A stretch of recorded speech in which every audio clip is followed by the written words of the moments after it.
Chapitre VIII de la Vampire par Paul Féval. Chapitre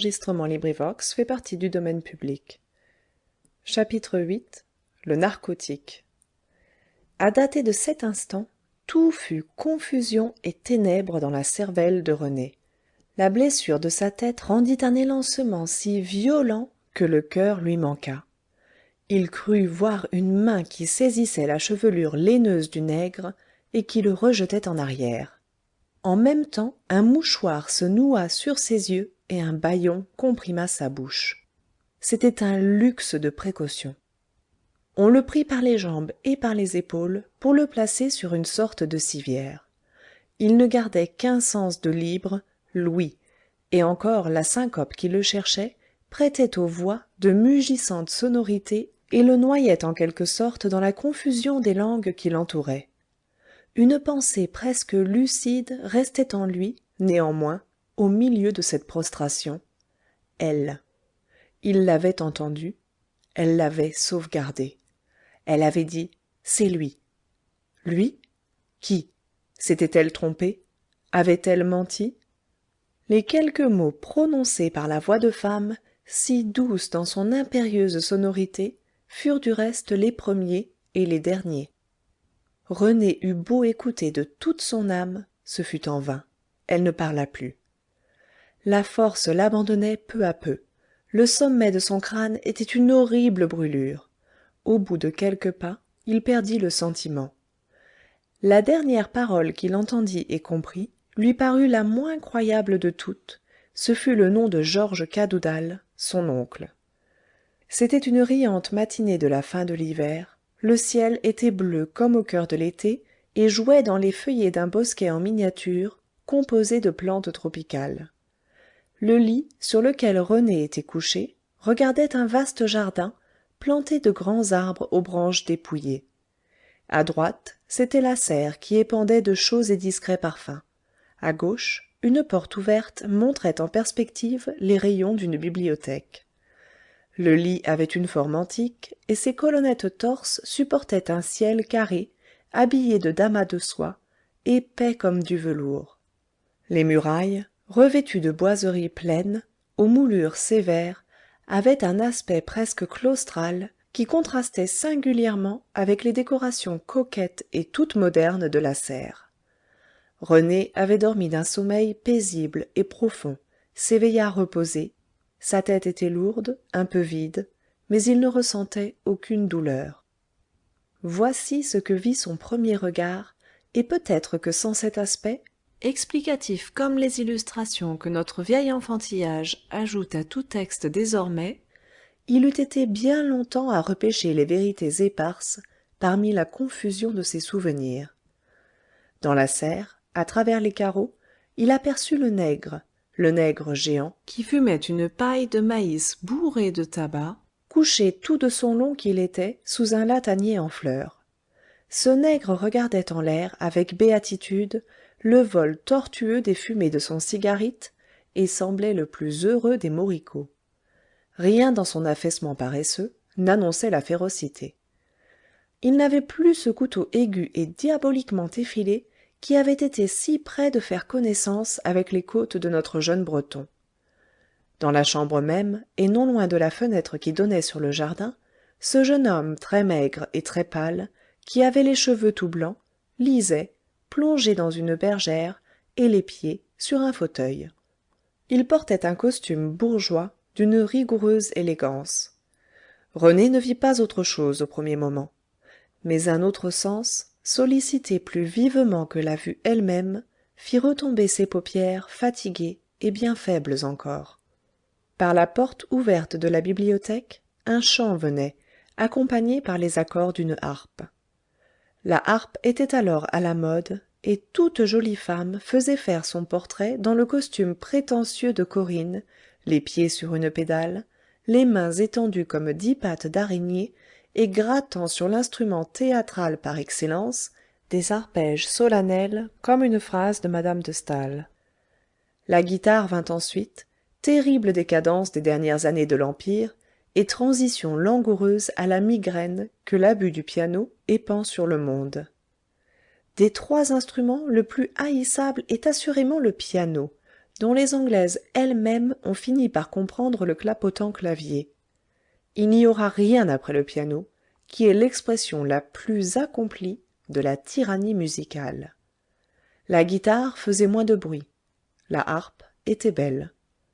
La voix qui venait par la porte de la bibliothèque disait un chant hardi, sauvage, ponctué selon ces cadences inattendues et heurtées du rythme slave. La voix accentuait cette mélodie presque barbare avec une incroyable passion. La voix était sonore, étendue, pleine de ces vibrations qui étreignent l'âme. Elle mordait, s'il est permis de faire un verbe avec le participe technique usité dans la langue du dilettantisme. Si la voix n'avait pas chanté, remuant le cœur de René jusqu'en ses fibres les plus profondes, il eût ouvert la bouche déjà pour demander où il était. Mais il restait sous le charme et retenait son souffle. Il ne savait pas où il était. Rien de ce qu'il voyait par les fenêtres ne lui rappelait le plat paysage qui entourait la maison du chemin de la Muette. C'étaient ici de grands arbres, et au-delà, de hautes murailles, tapissées de lianes. Au moment où la voix cessait de chanter, une porte latérale s'ouvrit, et la grande vieille femme au costume hongrois, qui était sortie de la maison isolée avec un flambeau à la main, la nuit précédente, entra, portant une tasse de chocolat, sur un plateau.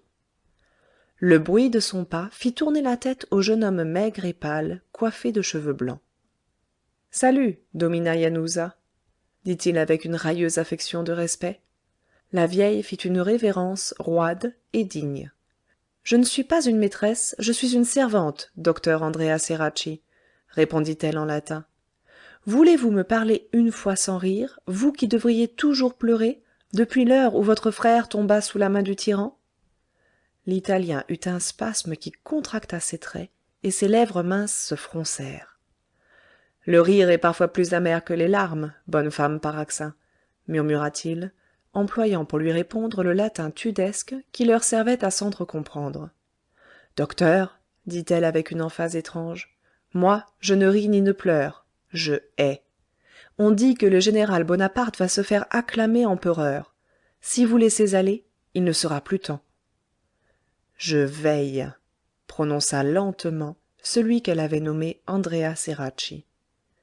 René se souvint de ce nom, qui appartenait à l'un des 2 Romains impliqués dans le complot dit des Horaces, le compagnon de Diana et d'Arena, à l'homme jeune et beau, dont la fin stoïque avait tenu 8 jours durant Paris et le monde en émoi, au sculpteur Joseph Ceracchi. Yanusza secoua sa tête grise et grommela. « Mieux vaudrait agir que veiller, seigneur docteur. » Puis elle reprit, de son pas dur et ferme, le chemin de la porte, sans même jeter un regard au lit où René gisait immobile. Quand Yanusza fut parti, le docteur italien resta un instant immobile et pensif, puis il trempa une mouillette de pain dans la tasse de chocolat, qu'il repoussa aussitôt loin de lui. « Tout a goût de sang ici, » prononça-t-il d'une voix sourde.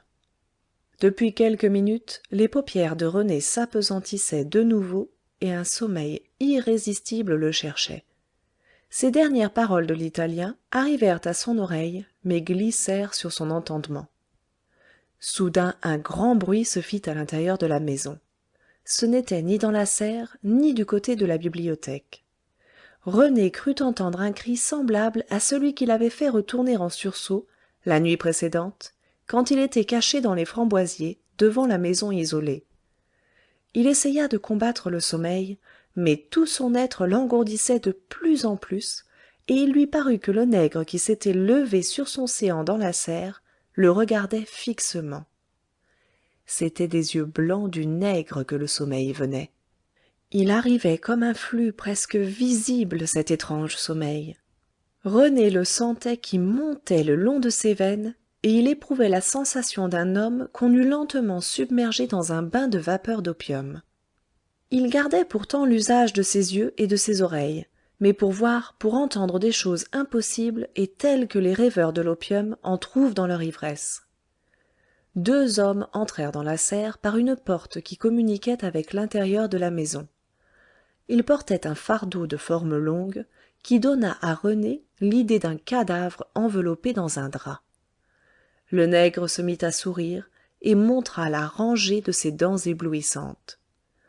En même temps, une délicieuse et rayonnante vision, illumina la chambre. Une femme au sourire adorable, que ses cheveux blonds, légers et brillants de reflets célestes, couronnaient comme une auréole, bondit par la porte de la bibliothèque. « Le comte Wenzel vient de repartir pour l'Allemagne, » dit-elle. René reconnut cette voix qui lui serrait si voluptueusement le cœur.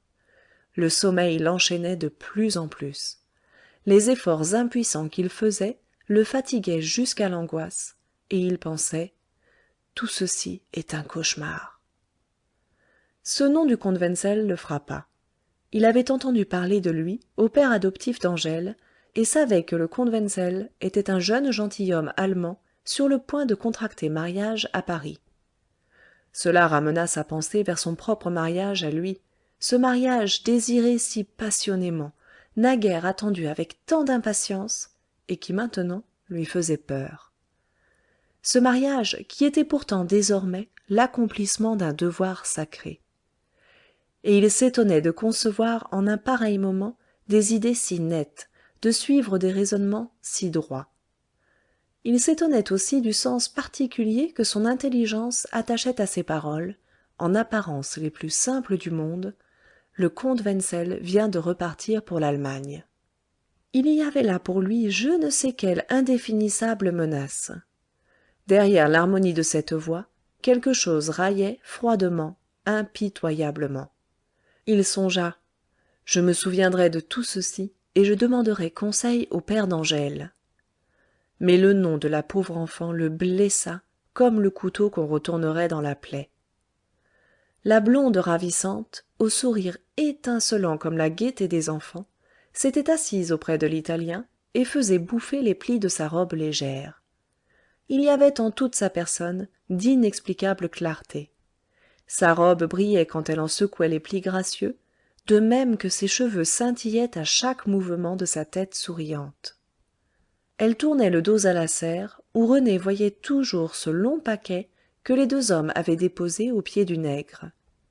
Le nègre achevait paisiblement son cigarite. « Mon frère n'est pas encore vengé, » prononça l'Italien tout bas, « et je n'ai bientôt plus de courage. »« Dans quelques jours, » murmura la blonde, « tout sera fini, je vous le promets. » Ses yeux, en ce moment, se tournèrent du côté du lit, et René se dit « Celle-ci est le mal. Ce n'est pas elle. » « Dort-il » demanda-t-elle à voix basse, avec une sorte d'inquiétude.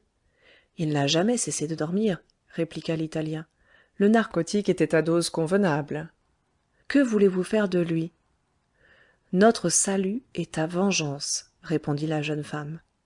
Les yeux de l'Italien brillèrent d'un feu sombre.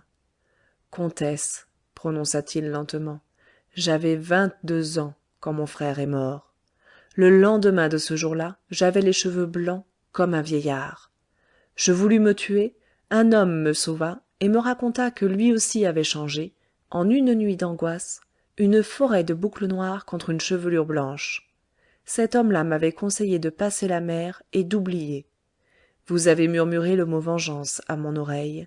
J'attends. » La jeune femme sembla grandir et sa beauté transfigurée exprima une indomptable énergie. « D'autres attendent comme toi, » répondit-elle, « Andrea Ceracchi. Tout ce que j'ai promis, je le tiendrai. J'ai rassemblé autour de moi ceux dont cet homme a brisé le cœur. Et n'ai-je pas assez travaillé déjà pour notre cause commune ?» Elle fut interrompue par un bruit sourd qui se fit dans la serre et qui lui donna un tressaillement par tout le corps. Ceracchi ne pouvait pas devenir plus pâle, mais ses traits s'altérèrent et il ferma les yeux. René, dont le regard se porta malgré lui vers la serre, vit le nègre debout auprès d'un trou carré qui s'ouvrait parmi les caisses de fleurs. Il souriait un sourire sinistre. Le paquet long avait disparu. « Tu veux venger ton frère ?» reprit la jeune femme d'une voix altérée. « Taïeh veut venger son maître. » Son doigt désignait par-dessus son épaule le nègre, occupé à refermer une large trappe, sur laquelle il fit glisser une caisse de yucca. Toussaint Louverture est mort comme Ceracchi, mort plus durement, dans le supplice de la captivité. Taïeh ne demande pas compte du prix qui payera sa vengeance. Osman est venu du Caire avec un poignard empoisonné, caché dans son turban. Mais ce n'est pas un vulgaire poignard qui tuera cet homme. Il faut du sang et de l'or, des flots d'or et de sang. Il faut 100 bras obéissant à une seule volonté. Il faut une volonté, une mission, une destinée. Le sang coule, haussant de jour en jour le niveau de l'or. Les frères de la vertu sont prêts, et me voici, moi, que le destin a choisi. Andrea Ceracchi sera-t-il le premier à perdre confiance? Me suis-je arrêté? Ai-je reculé? Elle s'interrompit parce que l'Italien lui baisait les mains à genoux. Elle était belle si merveilleusement que son front épandait des lueurs. « J'ai foi en vous » prononça l'Italien avec une dévotion mystique. La main étendue de la jeune femme désigna René. « Celui-ci nous fournira l'arme suprême » murmura-t-elle. À la porte de la bibliothèque, une tête basanée et coiffée du turban égyptien se montra. « Qu'est-ce ? demanda le docteur. « Monsieur le baron de Ramberg, répondit-on, demande à voir la comtesse Marcian Gregoryi. » Le soir de ce même jour, René de Kervoz était rentré dans sa chambre d'étudiant, faible, mais ne se ressentant presque plus de sa blessure. Il gardait comme un vague et maladif souvenir de certains rêves qui avaient occupé toute une nuit de fièvre terrible, puis une journée où le cauchemar avait pris les proportions de l'impossible.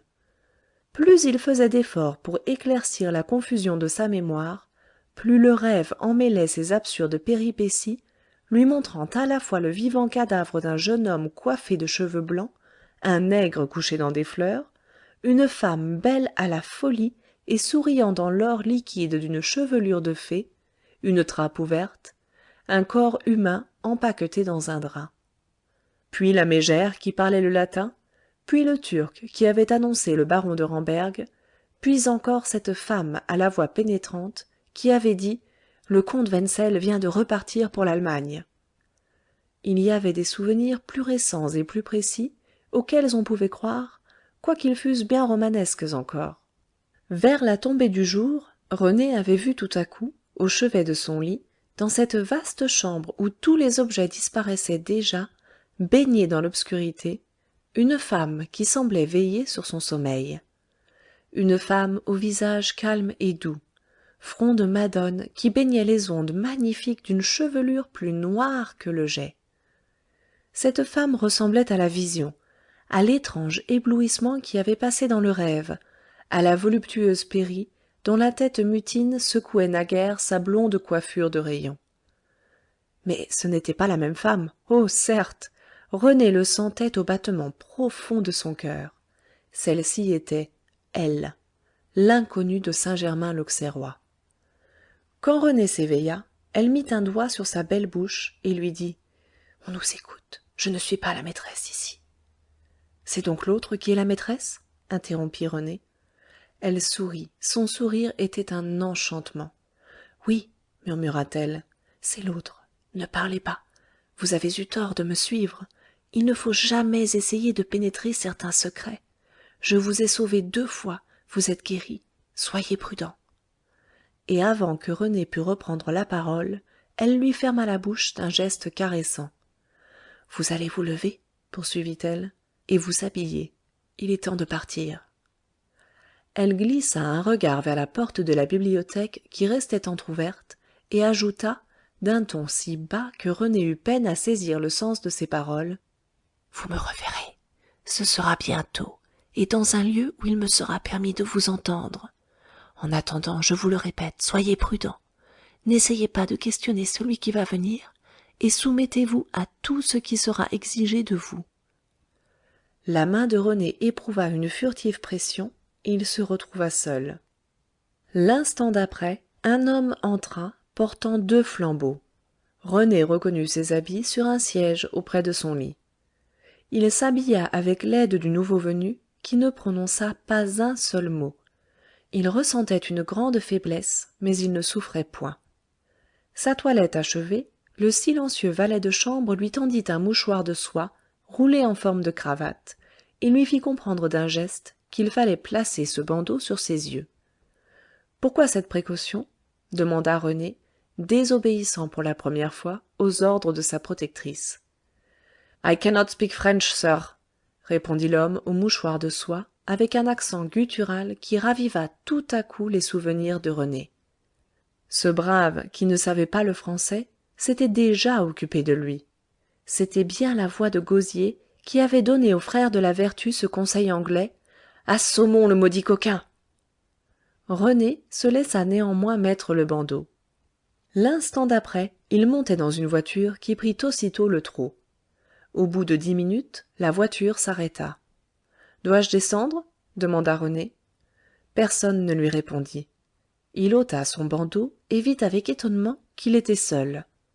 Le cocher ouvrit la portière, disant: Bourgeois, je vous ai mené bon train de la rue du Dragon jusqu'au Châtelet. La course est payée. Y a-t-il un pourboire? Fin du chapitre 8. Enregistré par Nadine Ekert-Boulet à Copenhague en février 2011.